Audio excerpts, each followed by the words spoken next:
role play metode primer asuhan keperawatan metode primer. Nah, yang pertama-tama kita harus tahu dulu apa itu pengertiannya. Nah, metode primer itu yaitu pemberian asuhan keperawatan yang ditandai dengan keterikatan terus-menerus antara perawat dan pasien dalam merencanakan dan melaksanakan asuhan keperawatan, termasuk berkolaborasi dengan tim kesehatan lainnya.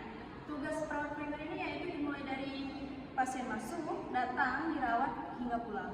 Nah, jika ada pasien baru masuk, yang pertama perawat primer itu akan melaporkan para pasien tersebut ke kepala ruangan. Nah, role play-nya yaitu yang dimulai dari saya duluan. Contohnya seperti ini. Selamat siang, Bu. Selamat siang. Berdasarkan laporan yang dinas malam tadi malam, bahwasannya pasien baru masuk tadi malam pukul 21.00 atas nama Nyonya H yang berumur 32 tahun dengan tekanan darah 120/80, kemudian nadinya 70 kali per menit dan suhunya 36,5 derajat. Keluhan pasien yaitu pasien tampak lemah dan bibir tampak pucat. Diagnosa keperawatannya, diagnosa medisnya yaitu diare. Nah, pendapat Ibu yang cocok, intervensi apa ya yang cocok untuk kita berikan kepada Nyonya H? Nah, setelah itu kepala ruangan akan memberikan intervensinya ke perawat primer. Kemudian setelah diberikannya intervensi tersebut, perawat primer akan menjawab, baik, terima kasih atas segala waktunya ya Bu. Akan segera saya buatkan intervensi yang telah diinstruksikan kepada perawat-perawat yang ada di perawat asosiatif. Terima kasih ya Bu, selamat siang.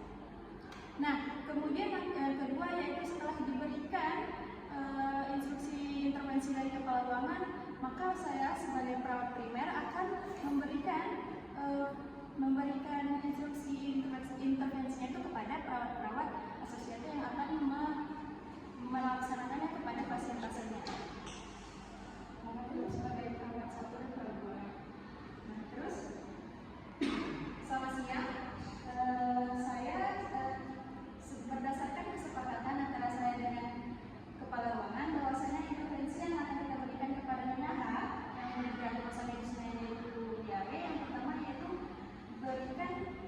berikan cairan oral dan parenteral, kemudian yang kedua yaitu pantau terus intake dan outputnya, nah yang ketiga ciptakan lingkungan yang tenang dan bersih, yang keempat yaitu berikan makanan yang berserat sedikit-sedikit tapi sedih, kemudian yang kelima yaitu pembatasan aktivitas gunanya untuk menghindari mobilisasi fisik. Nah, di sini ada yang mau ditanyakan? Jika tidak ada, maka sekarang saya akhiri. Mohon segera dilaksanakan intervensinya ke pasiennya masing-masingnya. Baik. Nah, kemudian yang ketiga yaitu perawat-perawat tersebut akan melaksanakan intervensinya ke pasiennya masing-masing. Setelah mereka melaksanakan pasien tersebut, saya sebagai perawat primer akan mengadakan rapat kembali, yaitu selamat siang. Kita akan setelah melaksanakan tindakan, kita akan melaksanakan post conference selama 10 menit mengenai kondisi pasien masing-masing. Nah, di sini perawat-perawat tersebut akan mengatakan kondisi pasien-pasien tersebut, kemudian tindakan apa saja yang telah mereka berikan sesuai dengan instruksi intervensi yang telah diberikan yang awal. Nah, kemudian ada lagi yang mau disampaikan. Jika tidak ada, maka saya akan akhiri post conference siang ini. Kemudian mohon ditindaklanjuti kembali intervensi yang telah dilakukan.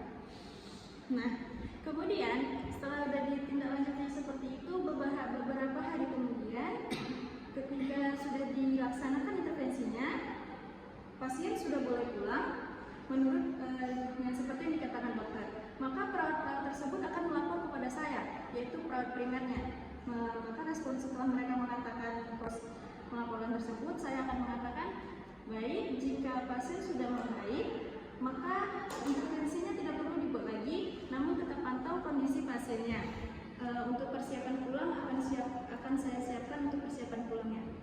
Nah, jika sudah seperti itu, perawat-perawat tersebut akan kembali mengatakan kepada pasiennya bahwa mereka